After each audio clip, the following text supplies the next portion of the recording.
Eu queria de ti uma breve avaliação. Como é que você vê, e eu não ouvi ainda uma avaliação sua mais demorada assim, o governo Lula, governo eleito com frente ampla, aí vai para o jogo da vida real, começa no embate com o Congresso perder as primeiras batalhas.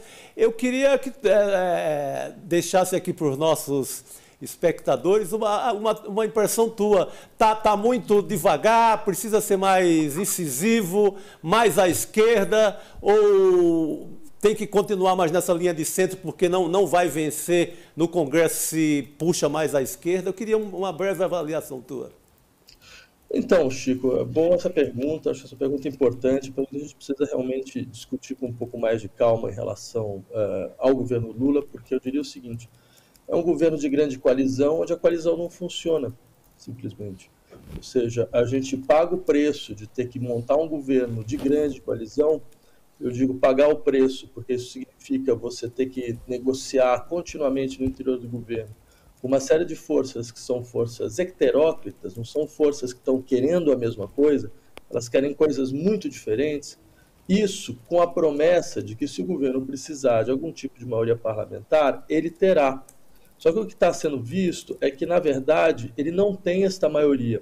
Ou seja, você entrega tudo e não recebe nada. É mais ou menos esse o paradoxo. Eu insistiria que isso já está acontecendo, aconteceu em vários outros países latino-americanos. São governos de esquerda que procuram fazer grandes alianças para garantir governabilidade. Foi assim no Chile do Boric, foi assim nos primeiros meses do Petro, do governo da Colômbia, e os resultados são todos os mesmos. Você não consegue fazer passar aquilo que você necessita passar. Então é simplesmente só uma maneira de travar governos. Você tem várias alternativas nesse caso. Por exemplo, a alternativa do Boric foi ir até o suicídio, ou seja, foi tentar sustentar isso até o momento em que o governo começa a ser obrigado a aplicar pautas que não são pautas de um governo de esquerda. Por exemplo, o governo Boric tem uma política de segurança, de combate ao narcotráfico, que não deixa nada a dever a um governo tradicional de direita, né? Agora, você tem outras alternativas, por exemplo, o governo da Colômbia, o governo Petro, ele resolveu efetivamente terminar com a coalizão.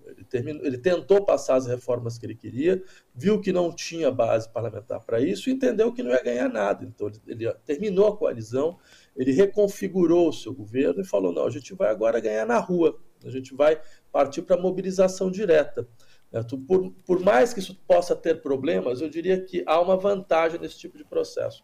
Porque quando você vai abrindo mão de tudo que você significa para conseguir alguma coisa e no final não consegue nada, você fica sem nada, ou seja, você desmobiliza radicalmente a sua base, certo? E você ainda não consegue entregar nada concretamente. Então, se você, pelo menos de uma certa maneira, preserva a sua base, significa que você fortalece para lutas futuras.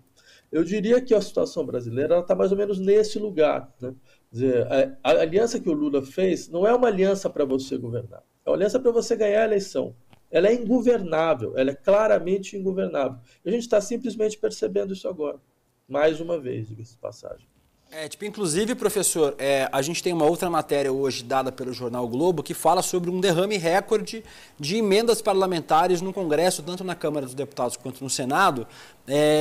Só em um dia o governo distribuiu 700 milhões de reais em emendas parlamentares. Trata-se do maior valor já repassado em apenas um dia desde o início da gestão e representa 58% do montante total de emendas encaminhadas até agora. Parece que esse é o modelo que o presidente Lula escolheu, né? Essa composição com centrão, cargos no governo e também as emendas parlamentares. Qual a chance disso dar certo, professor? Em especial, já que a gente está vendo, e como acho que o senhor disse agora há pouco mesmo, que o governo tem entregado muito, mas tem recebido pouco, né? Essa articulação não tem dado resultado nas votações, sendo que o governo acabou de perder uma votação importante, não conseguiu colocar a PL das fake news em votação e corre o risco de perder outras votações, né, professor? Então, a chance disso dar zero é mais ou menos algo em torno de zero, né? Isso dá certo, desculpa, isso é mais ou menos algo em torno de zero, porque isso já foi tentado, isto não deu certo. isso mostra simplesmente, eu diria, uma limitação brutal da esquerda brasileira de não conseguir atuar de outra forma, a não ser de uma forma vinculada à tentativa de ser a força hegemônica dentro de um processo de coalizão, mas um processo de coalizão que limita radicalmente o horizonte de enunciação e o horizonte de expectativas do governo, o horizonte que o governo tem a propor para a sociedade. Tá? Eu insistiria num ponto, isso já aconteceu conosco uma vez, isso vai acontecer uma segunda vez. O Brasil tem uma capacidade inacreditável de ter uma compulsão de repetição, ou seja, de repetir o mesmo erro, ainda aquela velha história, você faz o mesmo erro e ainda acha que vai dar um resultado diferente. Então, isso não tem a menor condição de funcionar, por uma razão, eu diria, muito simples. Mais uma vez, você percebe, você tem uma base parlamentar que não existe a base parlamentar do governo. Certo? E você, por mais que você tente cooptá-la, por mais que você tente integrar essa base, ela, em hipótese alguma, vai lutar contra seus próprios interesses. A gente tem um exemplo muito claro. O governo Lula entrou em conflito com o Banco Central. Só que esse conflito é um conflito, em larga medida, meramente simbólico. É um conflito de bravata. É duro dizer isso, mas é um conflito um pouco como o Bolsonaro também fazia. O Bolsonaro também fazia os seus conflitos e, no final das contas, não conseguia nada. Por quê? Porque se você vai fazer um conflito com o Banco Central, a sociedade espera então que você tenha um programa alternativo. Então você tem um projeto alternativo. Você apresentou o projeto no Congresso? Tem um Congresso discutindo alguma coisa relacionada a rever a independência do Banco Central? Não tem. Porque não tem correlação de forças.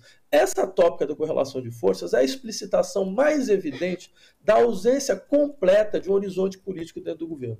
Eu posso dar um exemplo para isso. Para você ver, as feministas argentinas, elas queriam passar a lei do aborto. Elas sabiam que elas não tinham maioria parlamentar. O que elas fizeram? Elas forçaram a apresentação de um projeto no Congresso, mesmo sabendo que não teria maioria. Por que isso? Porque quando ela apresenta o projeto, certo, você obriga a sociedade a discutir. Você obriga todo mundo a colocar suas posições. Você pauta a agenda do debate público. Entendeu? Você vai à ofensiva. É claro, o projeto não passou, mas isso não teve o menor problema. Por quê? Porque elas aproveitaram esse momento, reconstituíram o projeto, identificaram os pontos mais sensíveis, reapresentaram alguns anos depois e passou. Como é que pode a correlação de forças ter mudado em 2, 3 anos? Certo? Se não foi exatamente por mobilização política, um enfrentamento político que o governo não faz. Ele nunca fez. A gente está falando de um grupo de direção de governo, por exemplo, é um grupo composto de sindicalistas. Durante 13 anos eles foram governo.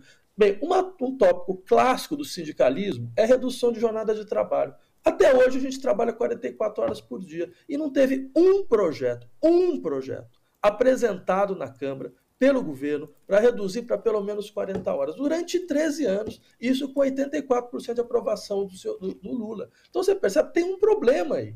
Tem um problema, não é possível que a sociedade não percebe que tem uma estratégia política que é completamente equivocada. Essa correlação de forças que o senhor fala, professor, acho que ela tem muito eco do que a gente tem visto nas eleições aqui da América Latina, né?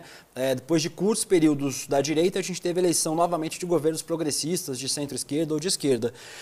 Mas parece que esse pêndulo também corre o risco de se mover rápido aqui no Brasil, né? O presidente da Câmara, o Arthur Lira, falou de um evento em Nova York que vê a direita como favorita ao Palácio do Planalto em 2026, se não cometer os mesmos erros de Jair Bolsonaro.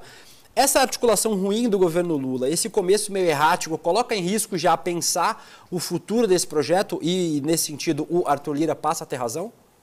Sim, veja, eu diria ainda mais, quer dizer, não só eles têm favoritismo, porque eles continuam com uma base popular, ideologicamente forte, consistente e vários candidatos que são viáveis. Mas, eu diria ainda mais, eu diria o seguinte, este movimento é um movimento que nós vemos na América Latina inteira. Né? Se houvesse eleição na Argentina hoje, Milei, que é o candidato de extrema-direita, tem pelo menos 1/3 dos votos. Certo? O que a gente acabou de ver no Chile, você teve uma eleição para constituinte, a extrema-direita ganhou, teve 23 deputados constituintes numa Assembleia de 50. Ou seja, é importante a gente parar e pensar, não, veja, tem algum problema aqui. Tem alguma coisa muito séria acontecendo. Você tem duas alternativas de explicação. Ou você fala que a população era naturalmente conservadora, naturalmente reacionária, que é uma coisa que a gente normalmente faz quando não consegue resolver nenhum tipo de questão política, certo? Que joga a responsabilidade todas nas costas ou da população, ou de fake news, ou da comunicação, certo? Que são as nossas respostas clássicas, né? Só que eu insistiria, essa mesma população que vai votar na extrema-direita já votou na esquerda, né? Então é importante a gente entender uma coisa muito clara. A extrema-direita, hoje, ela entrega o que ela promete, certo? Ela promete uma ruptura e ela entrega. Mesmo que ela não consiga fazer, ela continua em batalha. E ela é muito clara e muito coerente nesse sentido. Só que a esquerda, quando ela promete as rupturas que faz, ela não entrega. A esquerda se tornou um nome para uma forma de traição, certo? E a gente está vendo isso em todos os lugares. As pessoas elas ficam esperando as promessas que são feitas, as grandes modificações estruturais no universo do trabalho, as grandes modificações estruturais no universo dos direitos humanos. A gente ainda consegue fazer alguma coisa de uma maneira um pouco mais consistente, certo? Mas na estrutura política, na estrutura social, e elas não vêm. Ela não vem. Então, isso, claro, vai criando uma situação na qual a gente percebe que o eixo, a agenda de constituição do debate político sai da esquerda e vai para a extrema-direita. E a extrema-direita, a extrema-direita é um problema hoje, é importante a gente entender isso. Não é um problema pontual, não é algo que vai se desaparecer daqui a 1, 2 anos. Não é porque você vai colocar 3, 4 pessoas na cadeia, é que a extrema-direita vai desaparecer. Esse é um problema de longa duração. A gente tem que estar preparado para uma batalha de longa duração, porque a extrema-direita ela mobiliza processos históricos que são constituintes das nossas sociedades. O Brasil é um país que teve o maior partido fascista fora da Europa nos anos 30, Aliança Integralista Nacional, 1.200.000 membros. Isso nunca se desapareceria do dia para a noite. Então, ou seja, você tem processos organicamente constituídos na sociedade brasileira. E a gente não estava preparado para isso e a gente ainda continua não preparado para isso.